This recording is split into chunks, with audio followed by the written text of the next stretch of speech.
Sa gitna nga ng pagluluksa ng puso ni Kim Chu, hindi siya magawang iwan ni Paolo Avellino.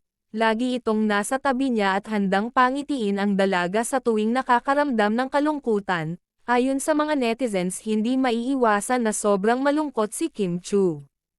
Lalo na ang nagdaang Pasko dahil sa 12 years nilang relasyon ay lagi rin silang magkasama tuwing sasapit ang Christmas, kaya first time ni Kim Chu ngayon na hindi kasama si Sian Lim.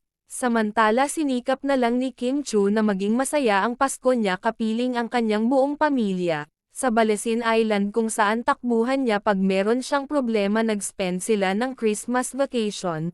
Naging masaya naman ang dalaga habang kumakain at pinapanood ang mga kumakanta Christmas Carol, habang si Paolo Avellino naman ay dinalaw ang anak sa ibang bansa at doon kasama niya ito nag-spend ng Christmas vacation. Naging masaya naman si Aki sa ibinigay niyang regalo.